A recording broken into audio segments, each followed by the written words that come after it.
경제를 잘 알지 못하는 사람을 위한 당장 내 돈이 되는 정보, 머니클래스 시간입니다. 이 경제 뉴스 매번 챙겨보기 쉽지 않잖아요. 오늘은 경제의 최근 흐름을 보여주는 이슈를 알기 쉽게 정리해보는 핫 경제 이슈 시간입니다. 전문가 바로 만나보죠.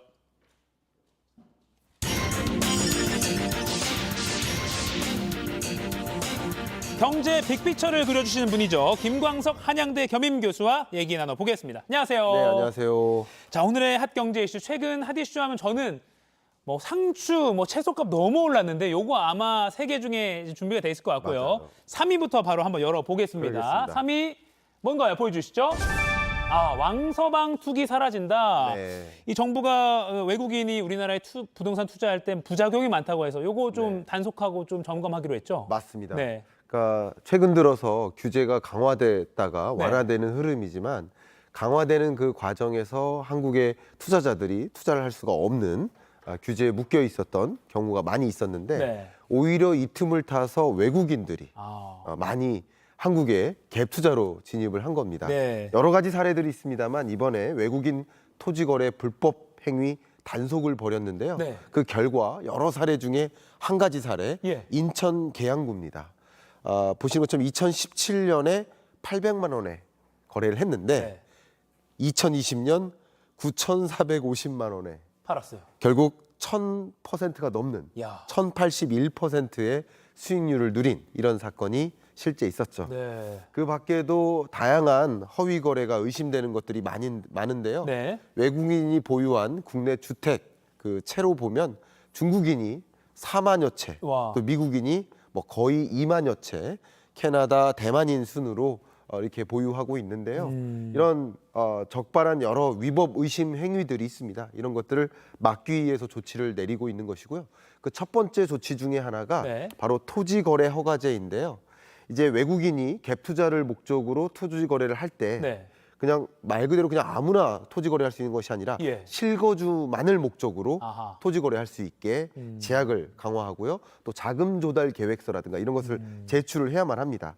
이런 것을 통해서 어떻게 보면 외국인의 불법 투자 이런 것들을 막도록 시장 교란을 막도록 노력하고 있다 이렇게 생각해 볼 수 있겠습니다. 물론 외국인이 우리나라의 주택을 소유하는 자체가 문제는 아니지만 아까 말씀드린 대로 투기 목적으로 그렇죠. 시장을 교란하니까 여기에 지금 이제 문제가 되고 있는 건데 그렇습니다. 그럼 부동산 시장 교란을 막겠다는 그 대책 중에 뭐 아까 외국인 관련한 거 단속하고 점검하는 거 말고 또 네. 다른 뭐 대책들이 나온 게 있나요? 네, 여러 불법 정황이 있겠지만 예, 예. 가장 대표적인 것 또 한 가지가 업다운 계약서입니다. 업다운 계약서. 네, 업계약서는 보통 대출 한도를 늘리려고 네. 기존 실거래 가격보다 높게 신고를 하는 거죠. 예, 예. 반대로 다운 계약서는 양도세를 감면받으려고 예. 하는 거죠. 둘 다 위법 행위라고 볼 수 있겠죠. 근데 이런 것들을 막기 위해서 조치를 취하는데요. 네. 바로 처벌을 강화하는 겁니다. 예를 들어 보겠습니다. 네. 기존에 10억짜리 집이 있어요. 네네. 그러면 그것을 거래할 때 만약에 5억이라고 다운 계약을 다운 만약에 계약서. 합니다. 그렇게 된다면 과태료가 기존에는 5천만 원이었는데 1억으로 증액합니다. 그러니까 처벌을 강화하니까 네. 이 과태료가 걱정돼서라도 이런 위법한 행위를 하지 않도록 아하. 유도할 수 있지 않을까 이런 두 가지 조치를 좀 적극적으로 단행하면서 이제 외국인들이 허위 거래, 불법 네. 거래하지 않도록 막기 위한 조치를 마련하고 있다. 좀 희망찬 소식을 전해드립니다. 과태료 5천만 원에서 1억 원까지 높였으면 사실 네. 뭐 많이 줄어들 것 같은 기대가 되긴 합니다. 그죠. 왜냐하면 업다운 계약서 안 되죠, 네네. 이 소탐대실이죠. 네. 이게 작은 것 하나 얻고자 양도세 조금 이득 보고자 그렇게 했다가는 정말 큰 금액의 또 과태료를 물어야 되니까 네. 그런 시도를 아무래도 못하지 않을까 상대적으로 그렇게 생각해 볼 수 있겠습니다. 네. 그리고 이번 주 핫 키워드 두 번째 볼까요? 대출 이자 또 오른다. 아니, 네. 한국은행 그 기준금리는 계속 뭐 동결인데 그래요. 대출 이자는 또 오릅니까? 네, 한국은행의 기준금리는 계속 5번 연속으로 동결하는 흐름인데요. 예, 예. 근데 대출 이자는 다시 오른다. 좀 걱정이 되는 분들 많이 있으실 네, 겁니다. 네. 왜 그러냐라는 걸 말씀드리면 각 금융기관들이 지금 23년 상반기 하반기를 지내면서 네. 더 중요한 것을 리스크 관리로 삼아요. 아. 수익을 더 많이 영위하자가 아니라 네, 리스크 네. 관리. 아하. 그러니까 리스크 관리하려면 나가는 돈보다 더 보유해야 하는 돈이 더 많아야 돼요. 네. 그 돈을 더 많이 보유하기 위해서 뭐 합니까? 은행채를 발행합니다. 아. 그럼 은행채를 많이 발행하다 보면 비용이 늘죠. 네. 그러니까 비용이 느니까 그 비용 는 부분을 예금 금리나 대출 금리로 적용된다라고 볼 수 있고요. 예. 두 번째는요. 새마을금고 부실이나 저축은행 PF 대출 부실 이런 현안들이 많았잖아요. 네네. 그러다 보니까 금융 소비자들이 저축을 그쪽에서 빼서 안전한 은행으로 옮기고 있습니다. 아, 그러면 각 은행들은 어떤 전략을 꾀할까요? 옮길 때 가급적이면 우리은행으로 수취하게. 네. 그럼 전략을 세우려면 어떤 메리트를 줘야 될까요? 예금 이자를 높여주는 거죠. 그렇습니다. 예금 금리를 올리는 거예요. 네네. 그래서 서로 예금을 이동하는 돈을 자기 은행으로 수취하게 만들기 위해서 네. 예금 금리를 올려잡아요. 예. 예금 금리를 올려잡다 보면 대출 금리도 같이 상향 조정되는 경향이 있죠. 아. 그러니까 이런 두 가지 요인들이 맞물려서 보시는 것처럼 그래서 이렇게 올라가는군요. 대출 이자의 하한도 올라가고 상한도 올라가는 아하. 최근 들어서 이렇게 올라가는 현상들이 나타나고 있다 볼 수 있겠습니다. 개인적으로도 속상합니다. 네. 네, 더 이상 그렇죠. 말하지 않겠습니다. 네. 네. 마지막 1위. 아까 제가 처음에 네. 말씀드린 와, 채소값 장난 아닙니다. 볼게요. 상추 한 장이 200원. 네. 삼겹살에 상추를 싸먹는 게 아니라 상추를 삼겹살로 싸먹는 네. 정말 상추가 귀중해졌다 이런 말도 나오는데 그렇습니다. 이게 뭐 폭우 피해 때문인 거죠. 그렇습니다. 정말 안타까운 우리나라에 일어나고 있는 집중호우 현상, 네. 장마 기간이 길어지면서 계속 여러분 보도를 하셨겠지만 네. 여러 가지 호우에 따른 피해도 있겠지만 경제적인 관점에서도 보면 네. 우리 밥상에 자주 오르는 주요 식료품 물가가 다시 비상에 걸릴 수밖에 없겠다라고 네. 걱정이 되는 겁니다. 적상추 가격이죠. 애호박 가격, 깻잎 가격. 지난 13일과 호우 피해가 집중됐었던 그 사이 예. 이후를 13일과 19일을 좀 비교해 보면 적상추가 24%나 애호박이 17%, 깻잎이 8% 이상 오르는 현상들이 나타나고 있습니다. 네. 낙과 피해도 있고요. 농작물 침수 피해도 있고요.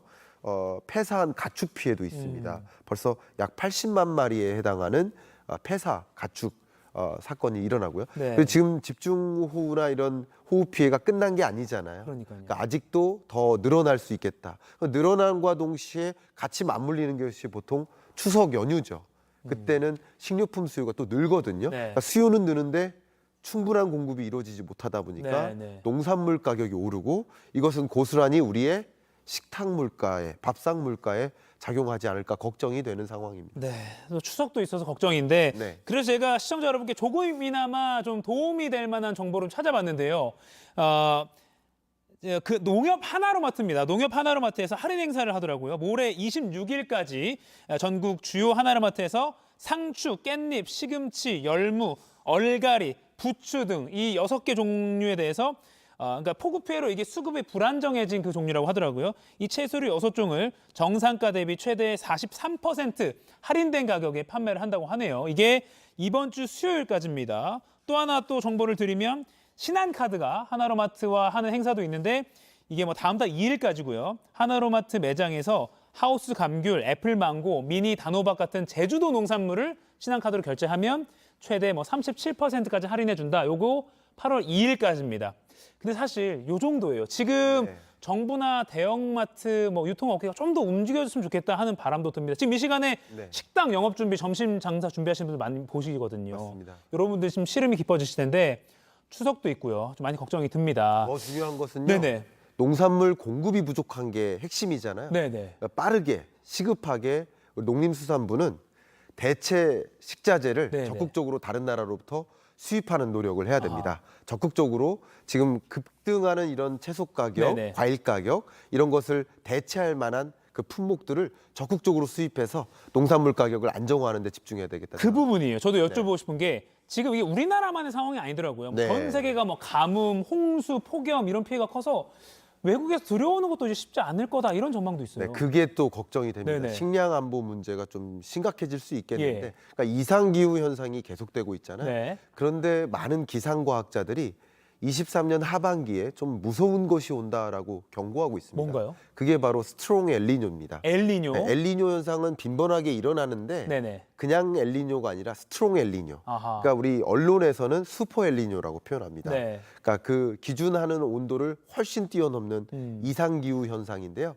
그게 23년 하반기에 찾아올 거라고 생각합니다. 네. 그럼 이상 기후 현상이 맞물리면 가뭄이 일어나요. 네. 그럼 농작물 공급이 어려워요. 온도가 올라가면 병충해가 심해집니다. 그러니까요. 그러니까 이런 것들 홍수, 가뭄, 폭염 이런 이상기후 현상과 병충해 현상 이런 것들은 농작물 공급을 크게 위축시킵니다. 네. 사탕수수밭 마찬가지, 밀, 콩, 옥수수 다 마찬가지고요. 세계 최대 밀 수출국이죠. 호주. 충분한 비가 나오지 않고 있습니다. 네. 그러니까 그럼 결국 공급이 부족해지겠죠. 네. 식료품 가격이 다시 치솟을 우려가 있기 때문에 우리가 더 식량 안보 문제 챙길 수 있도록 준비해야 되지 않을까 하는 생각입니다. 네, 엘니뇨 현상이 이렇게 나비 효과를 불러있는 것 같습니다. 일단 여기까지 듣겠고요. 제가 오늘부터 방학을 또 맞아서 매일 시청자 여러분 두 분께 영화 관람권 2장씩 드리는 퀴즈 시작합니다. 방금 전에 우리 김광석 교수님도 언급하셨는데 이상기후 현상을 설명하면서 언급한 용어입니다. 이 태평양 바닷물이 통째로 뜨거워지는 현상인데요. 최근 여러 나라의 이상기후 주요 원인으로 꼽히는 이 현상을 무엇이라고 할까요? 1번 엘니뇨, 2번 엘리자베스, 3번 LA. 자, 정답 골라서 지금 상클 생방송이 나가고 있는 이 JTBC 뉴스 유튜브 실시간 댓글창에 정답 남겨주시면 됩니다. 두 분을 뽑아서 방송 말미에 당첨자 공지하겠습니다. 1번 엘니뇨, 2번 엘리자베스, 3번 LA입니다. 1번 엘니뇨. 네, 이번 주 핫 경제 이슈 김광석 한양대 겸임 교수였습니다. 고맙습니다. 네, 감사합니다.